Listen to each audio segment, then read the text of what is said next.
खुलुमबाय रायजोफोर दासिमनि माखासे गोनां खौरांफोर लानानै फैदों नोंथांमोना भिडिअखौ जोबजासिम नायलांजोबदो लोगोसेनो सानफ्रोमबोनि खौरां लानो थाखाय चेनेलखौ साबस्क्राइब खालामनानै बेल आइकनखौबो अलाव होनानै लादो लोगोसे भिडिअखौ मोजां मोनदोंब्ला मोनसे लाइक खालामदो नोंथांमोननि मोनसे लाइकआनो आंनि गेदेरथार थुलुंगानाय जागोन अब्ला दिनैनि सेथि खौरां नोंथांमोननो होनो लागै आखायाव लादों थांनाय माखासे सान सिगां उल्थापानि सनापुर गामियाव न' सिफायजानाय रायजो राजाया इएम रनजित बसुमतारिनि न'आव फैनानै निमाहा बिफैनायखौ नुनो मोन्दों बिथांमोननि न'खौ हाग्रा बिफाना थांनानै प्लास्टिकजों लुनानै थानाय न'फोरखौ सिफायना होनाय जाथाया सैथो बेखौ हाग्रा बिफाना रैखा खालामना होखादों नाथाय मिशन बैसुमुथि 1.0 नि बेनारखौ सावनाय जाथाया बेरेखा दोलोनि थुलुंगानायावसो सावनाय जादों होनना रायजो राजाया सिमान जानायखौ नुनो मोन्दों सनापुर गामिनि रायजोफोरा बुंनाय बायदिब्ला डिजिटेल बड' निउज चेनेलआ जाथाय जानाय जायगायाव थांनानै मिशन बैसुमुथिनि बेनारखौ सावनो थुलुंगा होदों आरो खुंथायाव थानाय सरखारनि बेरेखा बाथ्रा बुंनो थुलुंगा होदों बिनि अनगायैबो लैहोर लैहोर गयारि बिथांनि सायावबो इएम रनजित बसुमतारिया बुंदों रायजो राजाखौ हाग्रा दाननो थुलुंगा होग्राया लैहोर लैहोर गयारियानो होननानै बुंदों बाथ्राया बेसेबां सैथो एबा जाथायनि गुबै बाथ्राफोरखौ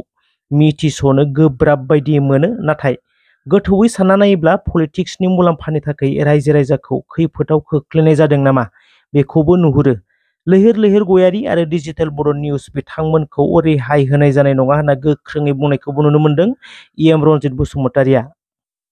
गलाघाटआव मोनसे दुखुनांथाव जाथाय रुपज्योति बरा हाजरिका मुंनि आइजोआ थांनाय 8 एप्रिलनिफ्रायनो गोमाना दङमोन आइजोनि फिसाया पुलिसनिसिम एजाहार होदोंमोन पुलिसनि गोख्रों नायबिजिरनायजों नाजानायजों रुपज्योति बरा हाजरिकाखौ मोननो हादोंब्लाबो नाथाय गोथै हालोदावसो मोननो हाबाय न'खरनि सुबुंफोरा फोरमायनाय बायदिब्ला रुपज्योति बराया जिएनआरसिआव पेसेन्ट लांलाय लाबोलाय गोबां पेसेन्टफोरखौनो सहाय खालामोमोन जुगल नायक मुंनि सासे दुथाङा रुपज्योतिखौ फन खालामना लिंहरदोंमोन इमार्जेन्सि हस्पिटालाव पेसेन्ट लांनो थाखाय बै समनिफ्रायनो रुपज्योतिया न'सिम फैफिनाखैमोन जुगल नायकआ दुथांनि खामानि मावनानै आइजोखौ गावनि न'आवनो फबनानै दोनदोंमोन आसाम पुलिसनि गोख्रों नाजानायजों दुथां जुगल नायकखौ पुलिसा हमनो हाबाय होनना खौरां मोन्दों जुगलजों लोगोसे माखासे दुथांफोराबो सोमोन्दो थानायनि सन्देह खालामदों रायजो राजाया दायो जाथायनि सायाव पुलिसनि नायबिजिरनाया जागायबाय होनना खौरां मोन्दों बरपेटा रडनि 31 नं माहारियारि राजा लामायाव गिख्रंथाव जाब्रबथायजों सानै बर' लाइमोननि जिउ खहा टुनु नार्जारी आरो नेहेर बसुमतारी मुंनि सानै जिउ गोमानाय लाइमोनफोरा चिरां जिल्लानि गुरुभाषा सिमलागुरि गामिनि थागिबिमोन होनना मोनथिनाय जादों बिथांमोना सानैबो रयेल एनफिल्ड बाइकजों गुवाहाटीनिफ्राय न' फारसे फैबाय थानाय समावनो गंसे ट्रेक्टरजों सौग्रावनानै सासेया जायगायावनो जिउ गोमायो आरो सासेखौ देहा फाहामसालिसिम लांदोंमोनब्लाबो देहा फाहामसालियावनो जिउ गोमायो होनना मिथिनाय जादों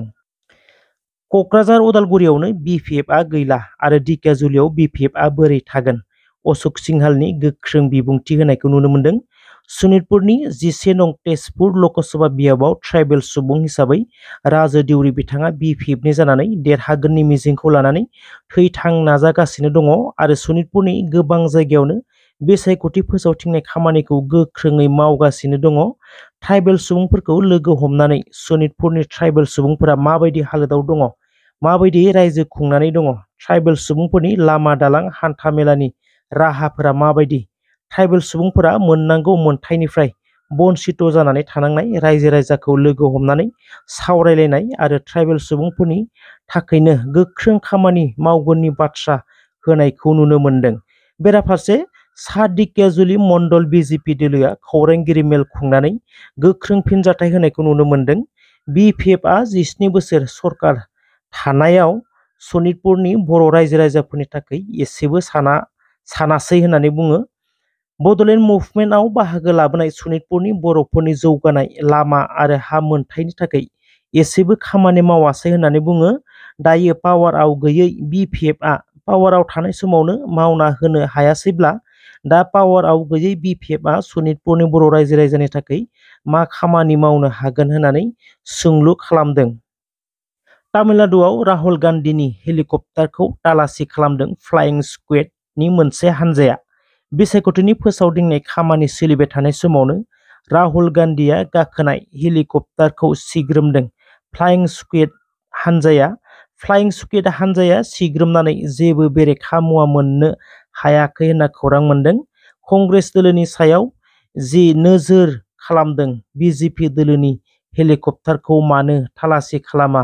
बिजेपि दोलोखौ बेबायदि नोजोर होदोंना होआखै होननानैबो कंग्रेस दोलोनिफ्राय दाबि दैखांनायखौ नुनो मोन्दों। थेंक इउ सो माच रायजोफोर, जायफोरा भिडिअखौ जोबजासिम नायजोब्बाय, नोंथांमोना भिडिअखौ मोजां मोनोब्ला मोनसे लाइक खालामदो आरो चेनेलाव जुदि गोदानै फैदोंब्ला चेनेलखौ साबस्क्राइब खालामनानै बेल आइकनखौबो अल होनानै लादो सानफ्रोमबोनि खौरां लानो थाखाय। थेंक इउ सो माच।